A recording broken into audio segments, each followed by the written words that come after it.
estará trazendo a palavra do Senhor aos nossos corações, para o bálsamo das nossas almas. O pastor João Júnior é um dos pastores do nosso ministério, da nossa equipe, e com muita alegria nós queremos recebê-lo aqui em nome de Jesus, que trará da parte de Deus o recado de Deus para os nossos corações, para o coração da igreja. Pastor João Júnior, graça e paz, olha aí. Que o Senhor possa te abençoar rico e poderosamente. Faça uso da palavra em nome de Jesus. Amém. Glória a Deus. Graça e paz, povo de Deus. Louvado seja o nome do Senhor nesse dia glorioso que nós podemos adorar e cultuar o nome do Senhor. Você que está nos ouvindo, que Deus abençoe a sua vida, que Deus abençoe a sua casa, que Deus abençoe os seus sonhos, os seus projetos, que Deus abençoe em nome de Jesus a sua vida, amém? Eu quero convidar você a abrir a sua Bíblia comigo no Evangelho de Mateus, capítulo de número 9, versículo de número 26. Eu quero ler com você o Evangelho de Mateus, capítulo de número 9, e o versículo 26 até o versículo 29. E qual que é a ideia da palavra do Senhor ao seu coração nesta noite? Tenha uma expectativa boa do melhor de Deus para a sua vida. Deixa eu dizer de novo para você, tenha uma boa expectativa do melhor de Deus, amém? Olha o que diz o texto, no versículo de número 26. Espalhando-se aquela notícia por todo aquele país, e partindo Jesus dali, seguiram-lhe 2 cegos. De novo, seguiram-lhe 2 cegos, clamando, dizendo: tenha compaixão de nós, ó filho de Davi. E quando chegou à casa, os cegos se aproximaram dele, e Jesus lhe disse: credes vós que eu posso fazer isso? Jesus disse: crede vós que eu posso fazer isso? Disseram-lhe eles: sim, Senhor. Versículo 29, último. Tocando então aos olhos dele, dizendo: seja-vos feito segundo a vossa fé. Jesus tocou nos olhos deles e disse: seja feito conforme a vossa fé.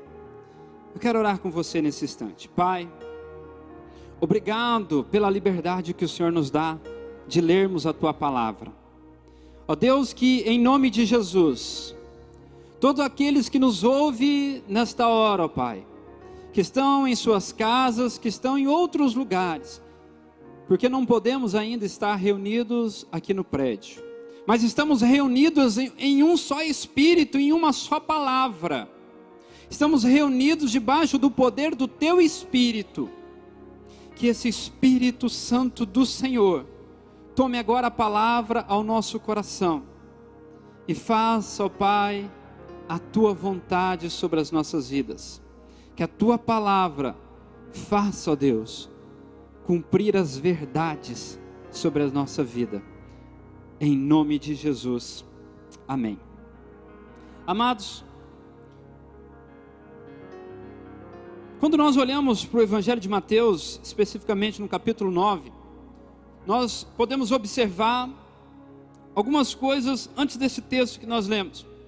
Jesus, ele vem aqui ensinando um pouco antes sobre o jejum. Mas quando chega no verso 18, Jesus vai e cura ou restaura, traz vida à filha de Jairo.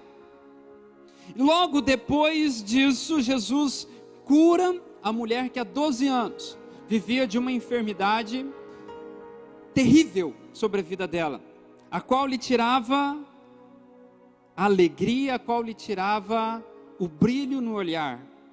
12 anos aquela mulher havia com hemorragia.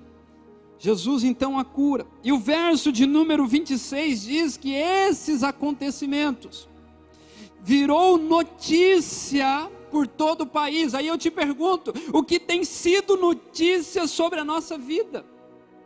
A Bíblia diz que os milagres de Jesus foram notícia sobre todo aquele país. Amados, nós temos a notícia das boas novas, a notícia da salvação, a notícia que Jesus veio nos remir do pecado, veio abrir um acesso até Deus, e através de Jesus nós temos a vida eterna. O que nós precisamos fazer é aceitar a Cristo, e após aceitar a Cristo, anunciar essas boas notícias. Logo depois desses acontecimentos, Jesus agora volta para sua casa, e o texto diz que 2 cegos lhe acompanham.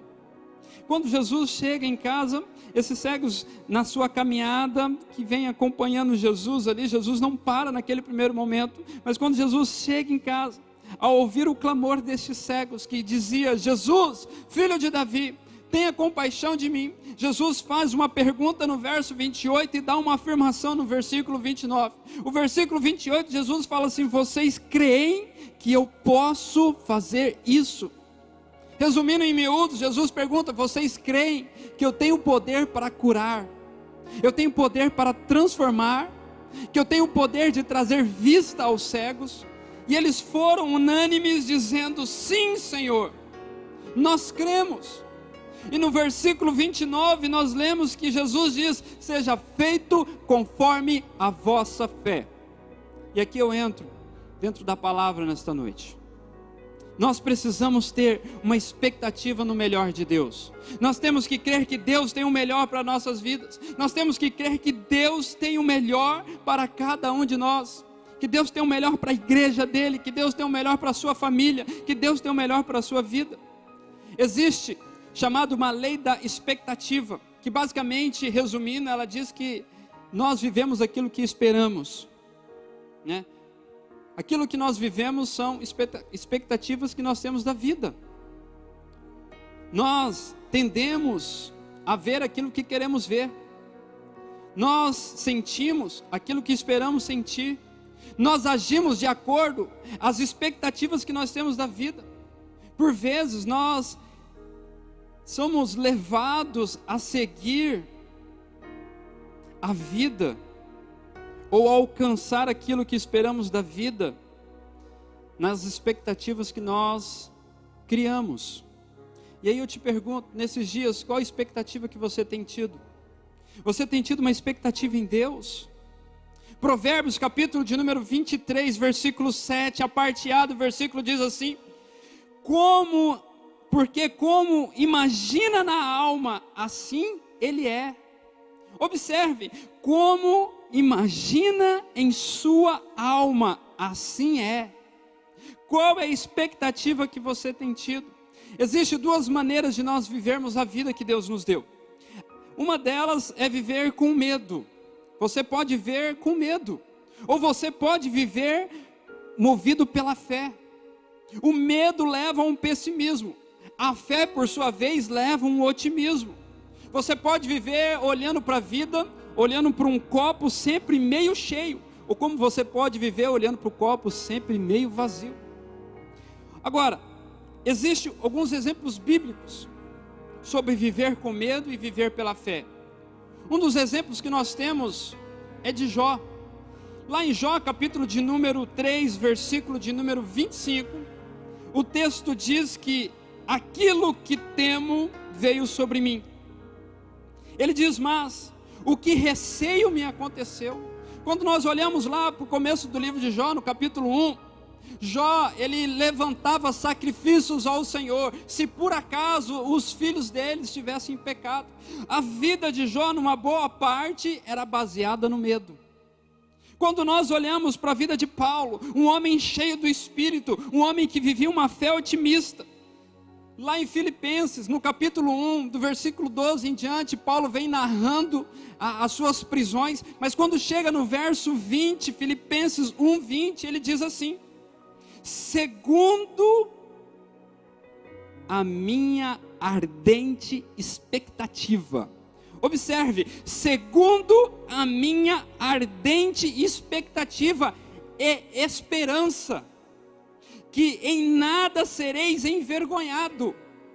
Antes, como toda ousadia, como sempre também agora será Cristo engrandecido no meu corpo, quer pela vida, quer pela morte. Observe essas duas personagens bíblicas, um vivia com medo, o outro vivia uma vida baseada na fé. O texto diz: ardente expectativa e esperança, que em nada sereis envergonhado. Quando esperamos o melhor, nós honramos a Deus, porque exercitamos a nossa fé, nós demonstramos que nós cremos na graça, no favor que Deus tem sobre a nossa vida. Agora, uma boa expectativa também em Deus aumenta as nossas habilidades. Exemplo: todo atleta sabe a diferença entre a derrota e a vitória. Você sabe qual é? É a atitude. Todo atleta sabe disso. Quando nós olhamos para a história de Davi, aquela história bem conhecida, quando ele teve que enfrentar Golias, qual que foi a diferença entre o exército de Israel e Davi? Atitude. Atitude. Quando chega Davi diante da batalha entre os filisteus e os israelitas, Golias ficava afrontando, e olha que coisa interessante, o texto diz que por 40 dias, observe, 40 dias, pela manhã e pela tarde, Golias afrontava o exército de Israel, a ponto de Davi chegar e tomar uma atitude de fé. Davi, com um estilingue e algumas pedras, encara Golias. Inclusive o próprio Saul tenta convencer Davi de não ir para a batalha. O próprio irmão de Davi tenta convencê-lo, mas ele tinha uma expectativa no melhor de Deus. Ele falou: quem é esse incircunciso que vem contra o nome do Deus vivo? E ele vai numa batalha contra Golias. Quando todo o exército, inclusive Saul, dizia: Golias é grande demais, nós não podemos matá-lo, nós não podemos derrotá-lo, Davi dizia: Golias é grande demais, não tem como eu errar, não tem como ele não morrer na mão de um Deus vivo. É expectativa, é uma vida baseada na fé. Meu amado que me ouve, minha irmã que me ouve nessa hora, espere o melhor de Deus sobre a sua vida. Eu declaro isso em nome de Jesus sobre a sua família. Tenha uma expectativa no melhor de Deus sobre a sua vida, sobre a sua família, sobre os seus negócios, em nome de Jesus. Agora, quando nós temos uma expectativa no melhor de Deus, isso não afeta apenas nós, mas também afeta as pessoas que estão ao nosso redor. Que uma pessoa movida pela fé, uma pessoa otimista, ela contagia o ambiente que ela vive, ela contagia as pessoas que estão à sua volta. Pastor, mas como eu posso me tornar uma pessoa que vive com otimismo, que vive cheio de fé nesses dias difíceis, nesses dias terríveis que nós estamos vivendo? Eu separei aqui algumas lições para que você possa entender como viver com base na fé. A primeira dela: exercite a sua fé logo pela manhã. A Bíblia nos diz lá em Salmos, capítulo de número 5, versículo de número 3. Salmo número 5, versículo 3. De manhã o Senhor ouve a minha voz. De novo, de manhã o Senhor ouve a minha voz. De manhã te apresento a minha oração e fico esperando. Nós logo pela manhã temos que encher o nosso coração de uma fé genuína em Deus. Devemos acordar e depositar a nossa confiança em Deus, esperando sempre o melhor de Deus. Há estudos que mostram que os primeiros 10 minutos do nosso dia, ele dá cor para todo o restante do dia. Como que você tem dedicado os primeiros minutos de sua vida? O salmista recomenda: de manhã, se apresente ao Senhor, busque o Senhor em oração. Nesses dias, onde tudo parece estar desabando, os empregos, as finanças, os relacionamentos. Nós temos que buscar Deus logo pela manhã, exercitar a nossa fé nos primeiros minutos do dia. Segundo passo, olhe para o tamanho do nosso Deus, não olhe para o tamanho dos problemas. Deixa eu dizer de novo para você que me ouve: olhe para o tamanho do nosso Deus, não olhe para o tamanho dos problemas. Um dos capítulos que eu sou fascinado do livro de Romanos é o capítulo 8. Te recomendo depois você lê-lo. Ele é fascinante. E no verso 28 ele diz assim: sabemos que todas as coisas cooperam para o bem de quem ama a Deus. De novo, sabemos que todas as coisas cooperam para o bem daqueles que amam a Deus, aqueles que são chamados segundo o seu propósito. Olhe para o tamanho do nosso Deus, não olhe para o tamanho das circunstâncias, olhe para o tamanho do nosso Deus, porque a Bíblia diz que nós sabemos que todas as coisas cooperam para o bem daqueles que amam o Senhor Deus. Aleluia. Agora nós estamos colocando o nosso olhar no quê? Amados, nós sabemos que na vida nem tudo é bom. Sabemos disso. Mas nós também sabemos que podemos extrair o melhor de Deus em todas as circunstâncias da nossa vida. Você pode extrair o melhor de Deus em todas as circunstâncias. Deixa eu te dizer, o nosso Deus é perito em transformar o deserto em um jardim florido. Foi isso que ele fez com Abraão. Deus falou: Abraão, sai da tua terra, vai para um lugar a qual eu te mandarei ir. E Abraão saiu, e ele chega num lugar chamado Canaã. A Bíblia diz que Canaã era uma terra deserta, havia fome na terra. Abraão chega em Canaã e sai de Canaã, porque era um lugar terrível. Era um lugar terrível. E ele volta para o Egito. O Egito é uma tipologia do mundo. E ele volta para o Egito. Depois ele volta agora para Canaã, porque Deus ordena, falando: Abraão, é naquele lugar deserto que você vai florescer, é naquele lugar deserto que você vai prosperar. Deixa eu te dizer, meu irmão, deixa eu te dizer, minha irmã, é no meio do deserto que o povo de Deus vai florescer, em nome de Jesus, porque o nosso Deus é um Deus grande, o nosso Deus é um Deus poderoso, e Ele é especialista, Ele é perito em fazer florescer o deserto em nossa vida. Amém? Terceira verdade que nós temos que aprender: elimine em sua vida toda e qualquer palavra negativa, palavra que te oprime. Acompanhe comigo o texto de Efésios capítulo 4, versículo 29. Efésios capítulo 4, versículo 29. Diz assim: não saia da sua boca nenhuma palavra torpe, e assim unicamente a que for de boa para edificar, conforme a necessidade, e assim transmita graça aos que te ouvem. Observe comigo esse texto: não saia da sua boca nenhuma palavra torpe. Vamos lá para o grego. A palavra torpe no grego significa sapros. Sapros traz a ideia de pobre, apodrecido, ruim. Paulo está nos orientando a igreja: não saia da sua boca palavras ruins, palavras apodrecidas, palavras pobres, palavras que não edificam. Separe isso da sua vida, não permita que isso saia dos seus lábios. Não permita.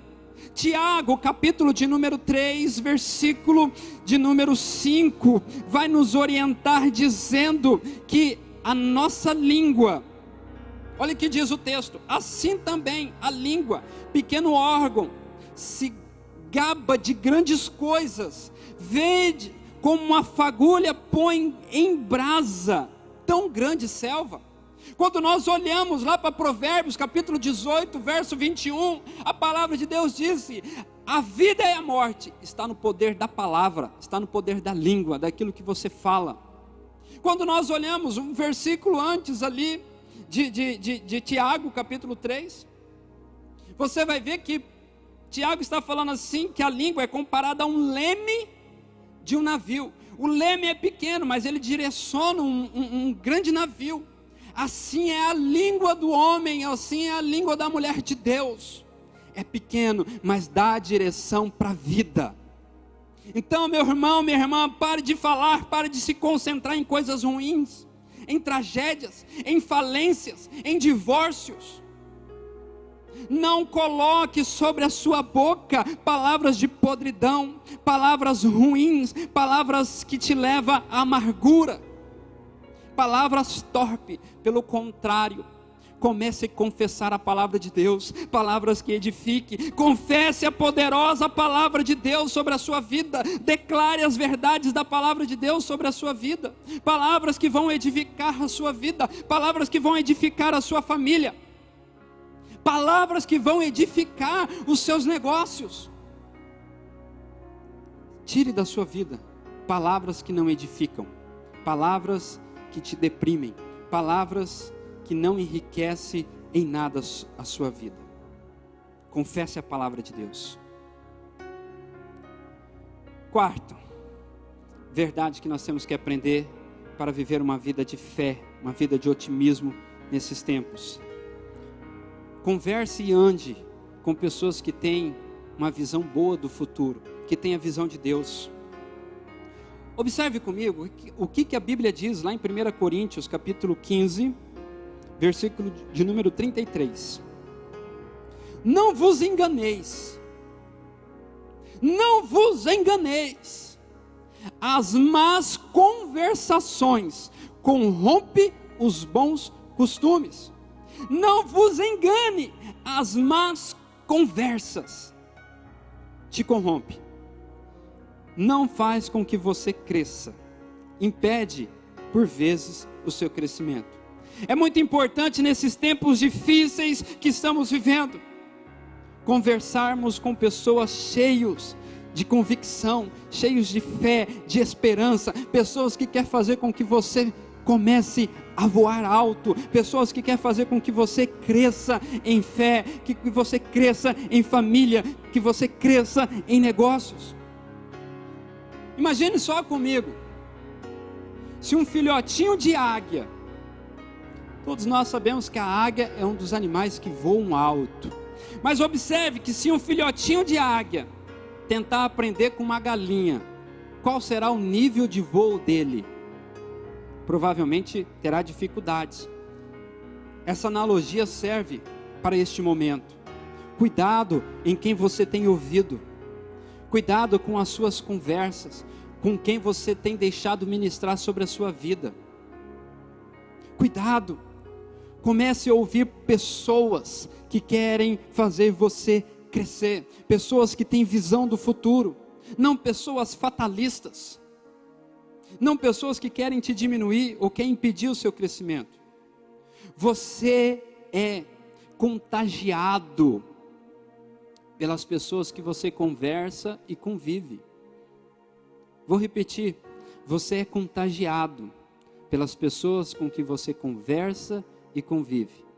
Deixa eu te dizer, nesses dias, você tem convivido mais com a sua família, mas nós temos feito uma convivência virtual. Todo dia, milhares de pessoas estão acessando as redes sociais, recebendo informação.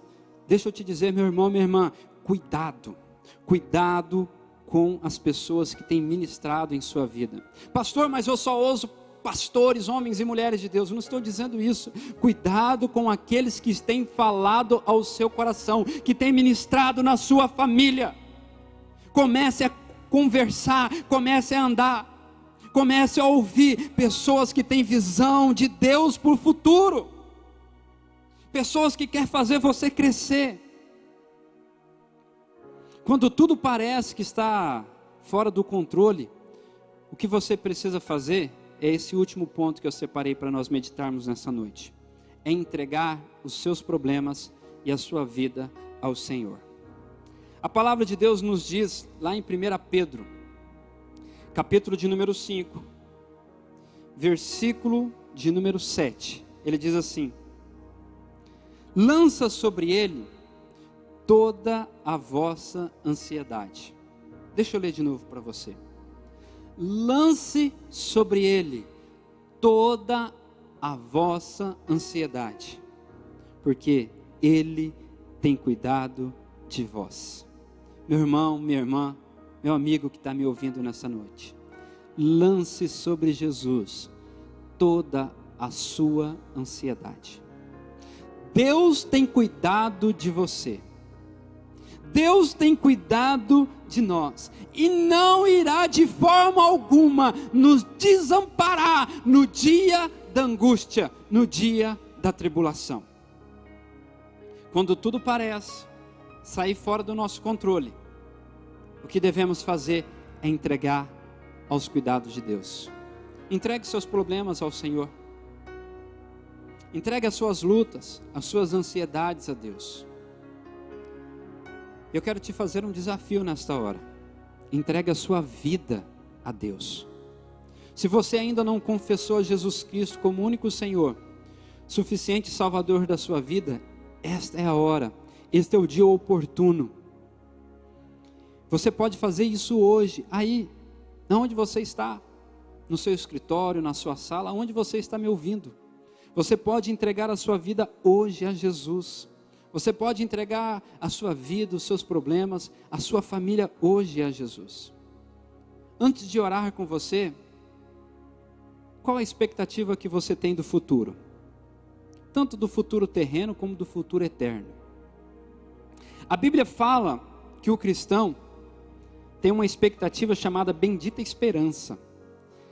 A Bíblia diz que o cristão tem uma bendita esperança. O que é isso? Lá em Tito, capítulo 2, verso 13, diz assim: aguardando a bendita esperança, a manifestação da glória do nosso grande Deus e Salvador Jesus Cristo. Para o crente, para o cristão, há uma bendita esperança. Aleluia, meu irmão. Há uma bendita esperança para a sua vida. E eu quero orar por você. O melhor de Deus ainda está por vir. Jesus está muito perto de voltar e levar a sua igreja. E o melhor de Deus ainda está por vir. Mas nós podemos viver o melhor de Deus ainda aqui na terra. O que eu devo fazer? Primeiro, entregar a vida a Jesus Cristo. Confessar Ele como único Senhor, suficiente Salvador. Então agora eu vou começar a ter uma bendita esperança. Segundo, entregue os seus problemas. Entregue a sua ansiedade ao Senhor, porque Ele tem cuidado de você. Eu quero orar por você. Feche os seus olhos. Se você deseja nessa hora entregar a sua vida a Jesus, confesse isso, repita essa oração comigo dizendo assim: Senhor Jesus, eu confesso nesta hora o Senhor como meu único Senhor, suficiente Salvador. Senhor Jesus, escreva o meu nome no livro da vida, aonde nunca mais será apagado, porque é escrito com o sangue do Senhor. Diga assim: Senhor Jesus, eu recebo como meu Senhor, como meu Salvador, e entrego ao Senhor a minha vida, entrego ao Senhor a minha família e todos os meus problemas. Amém. Eu quero orar agora com toda a família, mas antes de orar, deixa eu dar só um recado. Você que fez essa oração de entrega a Jesus pela primeira vez, entre em contato conosco. Você pode enviar um direct aí no chat, que você está assistindo esse vídeo, pode deixar um comentário, pode vir aqui na secretaria da igreja, né? Pode entrar em contato conosco, com algum líder de célula, com algum irmão da igreja, que nós teremos a alegria de conhecer você, de poder te ajudar nesses primeiros passos da fé. Agora eu quero orar, tanto pelas pessoas que estão trabalhando nesta hora, que são enfermeiros, policiais, pessoas que não podem de forma alguma parar, porque têm cuidado de nós, tanto na saúde, como na segurança, como nos recursos essenciais. Eu quero orar pela sua família também. Senhor, nós nesta hora buscamos ao Senhor. Ó Deus, nós primeiro queremos te louvar, saber que o Senhor é conosco, e a maior segurança que nós temos vem do Senhor.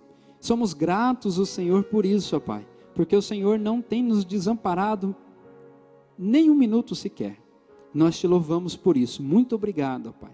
Mas eu te peço, ó Deus, pelos enfermeiros, pelos médicos, pelas pessoas que trabalham na saúde, na segurança, nos serviços essenciais, na coleta de lixo, ó Pai, nos supermercados, as pessoas que trabalham no comércio, ó Deus, seja com eles, ó Pai, seja com os empresários, sejam com homens e mulheres que sustentam os lares, ó Pai. Abençoe eles poderosamente, ó Deus, provê eles de recurso vindo do alto do céu, que em nome de Jesus, ó Pai, não venha de forma alguma faltar nada nos celeiros do teu povo, ó Pai. Nós pedimos que o Senhor abençoe a tua igreja, que o Senhor abençoe estes que nos ouvem nesta hora, ó Pai. Nós oramos gratos ao Senhor, em nome de Jesus, amém. Amém, amém. Muito obrigado, meu irmão, muito obrigado, minha irmã, por esse tempo tão precioso que você nos concedeu de estar nos ouvindo. Mas eu gostaria de desafiar você, se você não se inscreveu ainda no canal da igreja, se inscreve aí no YouTube, no canal da igreja, acione o sininho, porque você vai estar recebendo as notificações de todos os cultos que nós temos, de todas as programações que serão transmitidas online, tá bom? Um forte abraço, que Deus abençoe o pastor Sérgio Eduardo pela oportunidade que o Senhor nos dá de também compartilhar a palavra. Fiquem com Deus, até domingo, em nome de Jesus, amém.